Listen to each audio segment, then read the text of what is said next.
orang kaya raya senilai triliunan, untuk menguji karakter menantu perempuan. Dengan sengaja menyembunyikan identitasnya dan datang ke perusahaan sendiri.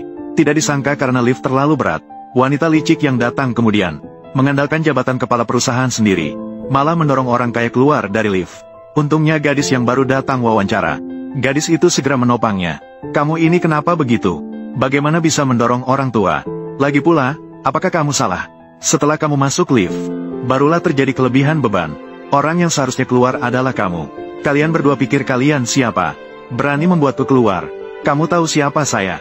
Kamu tahu hubungan saya dengan Qin tidak? Gadis itu tidak peduli dengan identitasnya. Langsung meminta wanita licik itu untuk meminta maaf kepada orang kaya. Tidak disangka semua orang langsung mengejek setelah mendengarnya. Pasti dia adalah karyawan baru yang datang untuk wawancara. Kalau tidak begitu, bagaimana bisa tidak mengenal kepala perusahaan? Bahkan tidak mengenal kepala perusahaan. Wanita licik itu dengan bangga setelah mendengarnya. Akan memberinya pelajaran. Tidak disadari bahwa dia yang mengusirku dari lift. Identitas keduanya tidak sederhana. Saat itu kakek bertanya, nama gadis itu, kamu bernama apa? Namaku Jiang Xiaoyu. Apakah kamu bekerja di grup Qin? Tidak, saya datang untuk wawancara. Oh, kamu pasti bisa lulus. Saya optimis tentang Anda. Terima kasih atas doanya. Xiao Suo pergi. Kakek tidak tahu apakah bisa bertemu dengan Presiden Qin. Presiden Qin. Bagaimana mungkin dia datang untuk wawancara? Kami sebagai peran kecil seperti ini. Jika bisa masuk, bagus jika bisa ke bagian sekretaris. Siapa tahu bisa bertemu dengan Presiden Qin. Kontak dekat, Jiang Xiaoyu. Yu, di sini, masuk untuk wawancara. Kakek. Pelan-pelan. Kakek, tubuhmu belum sembuh sepenuhnya. Bagaimana kamu bisa pulang ke negara ini diam-diam?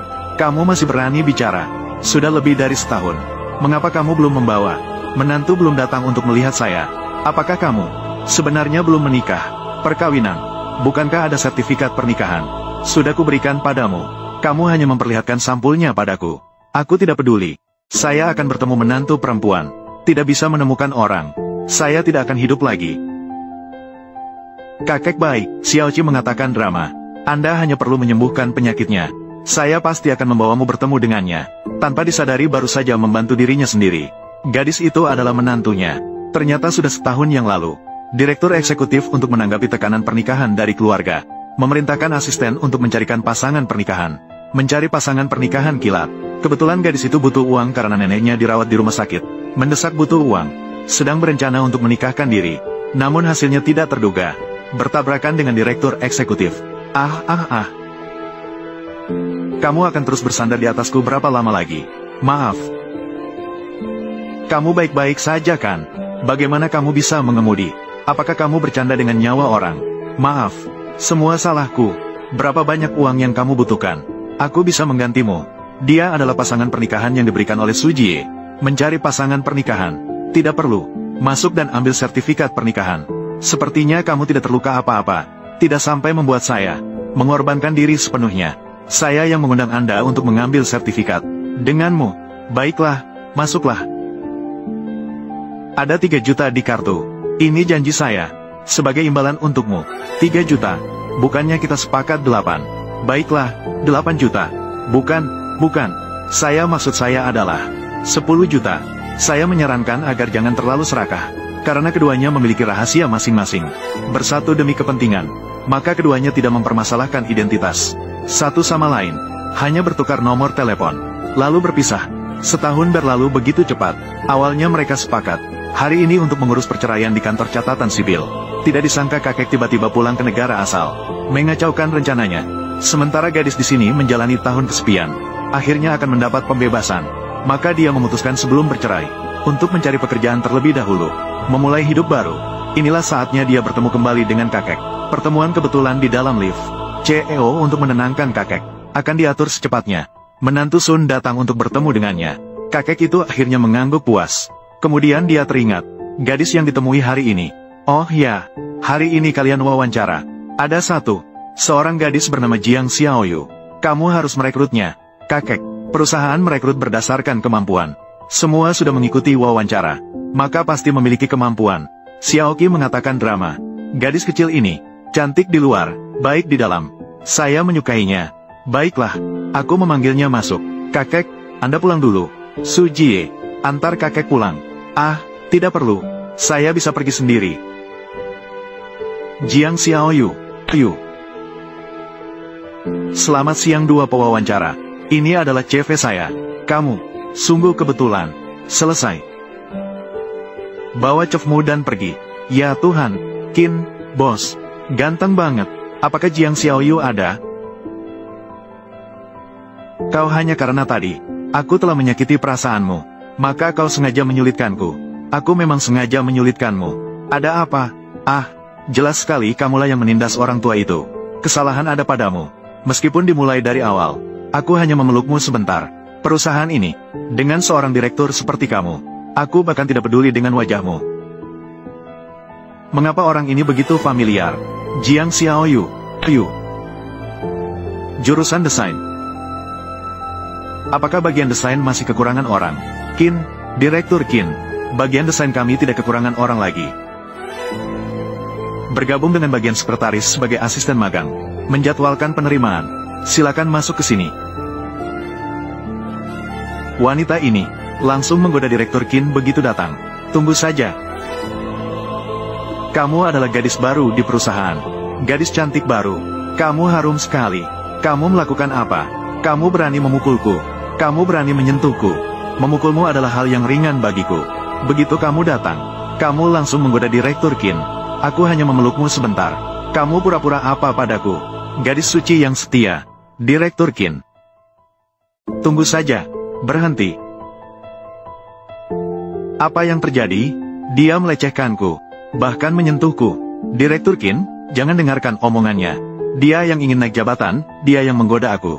Seperti dia, wanita yang licik. Harus segera dipecat. Siapa yang tidak punya otak di perusahaan ini? Siapa yang tidak punya otak? Dia dipanggil masuk. Saya merekrutnya di sini. Apa? Maaf, aku salah bicara. Tapi Anda harus percaya padaku. Semua gara-gara wanita ini. Dia merayuku. Kau berbohong. Saya yang mempersilahkan dia masuk. Aku sudah bekerja di perusahaan ini begitu lama. Dan selalu bekerja dengan tekun.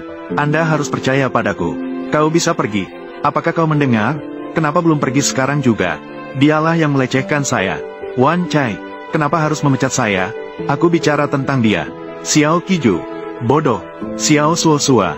Oh, dia tertawa dan berkata, Xiao Qisuoju. Bukan Bos Qin.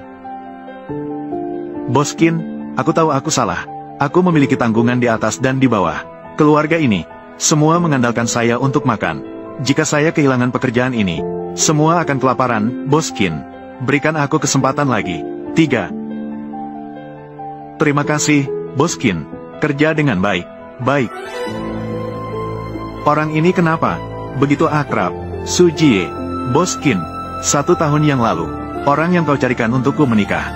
Namanya apa? Su Yanyan. Juli tahun 0.1. Tunggu sebentar. Apakah ini akta nikah saya? Telah kamu simpan untuk saya. Sepertinya dia ada di sini bersamaku. Bawa ke saya untuk dilihat. Baik. Hei, Sekretaris Su. Apakah ada sesuatu? Saya bisa membantu kamu. Tunggu sebentar ya. Oh. Dokumen-dokumen ini. Bawa dan lihatlah. Pahami sedikit. Oh, baiklah. Maaf, Bos Qin. Tunggu sebentar. Maaf. Sudah menemukan? Belum. Lanjutkan mencari. Ya. Aneh.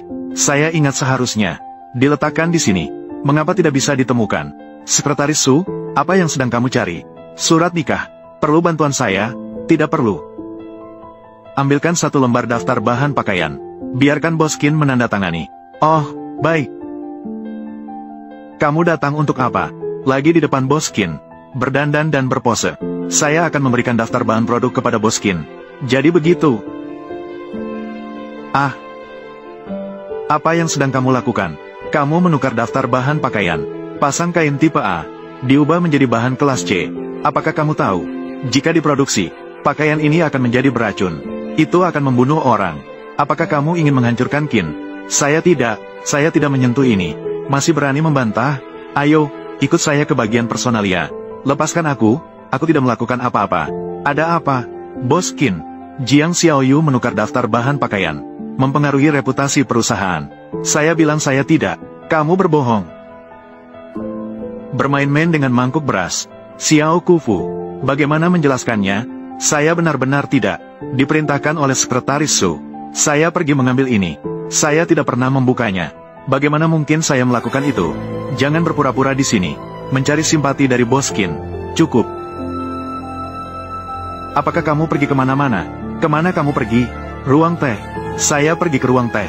Mungkin tertukar di sana. Kita bisa memeriksanya. Pemantauan di sana. Jangan teriak maling tangkap maling. Siapa yang tidak tahu tentang pemantauan di ruang teh? Sudah rusak sejak lama. Pemantauan sudah diperbaiki. Bagaimana bisa dia yang melakukannya? Bukankah dia sudah dipecat? Mengapa dia masih di perusahaan? Pergi. Bawa Wang Qiang ke sini. Baik. Lepaskan aku, kenapa kamu menangkapku? Kamu masih ingin membela diri. Bukti semuanya ada di sini. Mengapa kamu ingin menjebak saya? Saya berani berbohong di depan Tuan Qin. Saya menyarankan kamu untuk memikirkannya dengan baik sebelum berbicara. Qin Zong Tai Zong. Saya hanya merasa tidak puas di dalam hati. Ingin agar Jiang Xiaoyu juga dipecat. Saya tidak pernah berniat merugikan keluarga Qin. Kata-kata ini, ceritakan saja kepada polisi. Cepat bawa dia pergi. Tuan Qin, Jiang Xiaoyu, kamu tidak bekerja dengan baik. Kamu sudah dipecat. Ah, mengapa? Bukankah ini sudah diselidiki dengan jelas? Lagi pula bukan saya yang melakukannya. Tuan Qin, sudah ditemukan. Itu karena kelalaian saya. Sertifikat pernikahan Anda hilang karena saya. Saya tidak tahu yang milik Nyonya masih ada atau tidak. Saya sudah memeriksanya. Hanya butuh satu sertifikat pernikahan. Juga bisa digunakan untuk perceraian. Jadi begitu. Sertifikat pernikahan itu digunakan untuk menikah. Kamu keluarlah. Tuan Qin, kamu segera pergi. Biarkan aku pergi. Biarkan aku pergi. Maaf. Suami misterius. Saya tidak memiliki hubungan apapun denganmu. Tolong jangan sembarangan mengaku sebagai suami. Bukan aku. Keluar. Cepatlah pergi. Halo.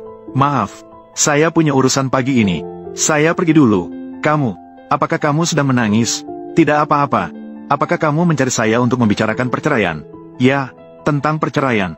Saya ingin menunda selama sebulan. Saya ingin kamu datang sebagai istri saya. Pulanglah dan temui kakek bersamaku. Oh ya, jangan khawatir.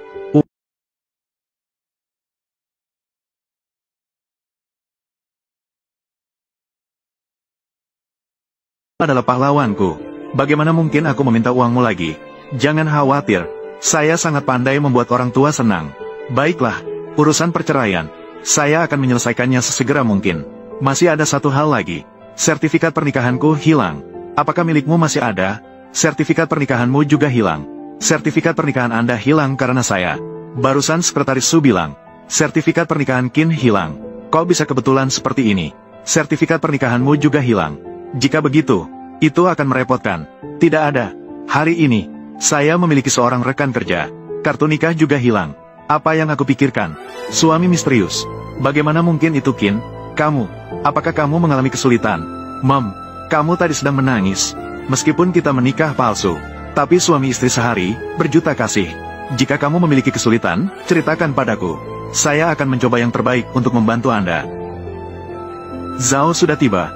Bawa kontraknya.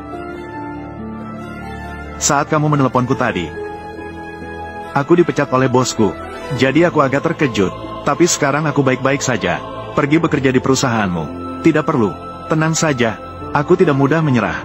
Terjatuh. Di mana kamu jatuh, maka bangkitlah dari sana. Bosmu memecatmu. Memang dia buta mata. Memang tidak baik berbicara buruk di belakang. Seperti kata pepatah. Saya masih punya urusan. Aku akan menutup telepon dulu. Oke. Jiang Xiaoyu. Bersiaplah dengan barang-barangmu.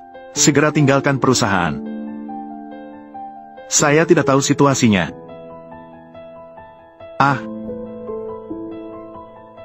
Aku ingin bertanya sesuatu padamu. Apakah kamu tahu jadwal Qin hari ini? Jadwal Qin sangat rahasia. Hanya saudari Shen Jing dan Sekretaris Su yang tahu. Jadi, apakah kamu tahu tentang Qin? Siapakah mitra yang baru saja diajak berbicara? Sepertinya itu adalah Zhao dari grup Tianyu. Hei, kamu mau kemana? Memblokir orang. Semoga kerjasama yang menyenangkan. Sampai jumpa lain waktu. Shen Jing, mengapa kamu mengungkapkan kekurangan perusahaan di depan Zhou? mengungkap kekurangan perusahaan. Qin, saya juga khawatir. Kamu tidak perlu bicara lagi. Pulang dan tulis laporan kerja 1000 kata. Serahkan pada Sujie. Baiklah. Kapan kamu memberikan hadiah untuk Nyonya Zhou? Dekatkan dirimu. Aku akan memberitahumu. Aku tidak akan memberitahumu. Hehehe. Jiang Xiaoyu. Kamu merasa gatal-gatal ya? Jika kamu memberikan saya kepastian, aku akan memberitahumu. Baiklah, aku tidak akan mendengarkan lagi. Hei, kamu bodoh. Ada pengiriman kilat. Bodoh. Jiang Xiaoyu. Song, Xiaoqi bilang dia tidak tahan minum banyak. Belajar minum sebanyak itu dari orang lain. Qin, apakah kita pulang ke villa dulu? Antar dia pulang dulu. Jiang Xiaoyu, bangunlah. Saya adalah bos Xiaoyu. Kamu tinggal di mana? Saya tinggal di rumah. Qin, bos, maaf. Ada seekor kucing liar. Xiaoyu, mengapa kamu belum pulang? Selamat pagi, nenek. Saya adalah bos Xiaoyu. Xiaoyu, dia mabuk. Bisakah kamu berikan alamat rumahmu? Kirim ke saya. Apa yang terjadi dengan Xiaoyu? Nenek, dia mabuk. Bisa tolong antar dia pulang? Ah, di dalam. Ayo pergi. Surat nikah. Jiang Xiaoyu sudah menikah. Pemuda, datang. Lap-lap, terima kasih. Kamu sudah bekerja keras. Nenek, Jiang Xiaoyu sudah menikah. Hai, katakanlah, Xiaoyu. Dia menikah secara tiba-tiba. Setelah menikah ini, suaminya, dia tidak pernah muncul sepanjang tahun ini. Lihatlah, hanya pria ini.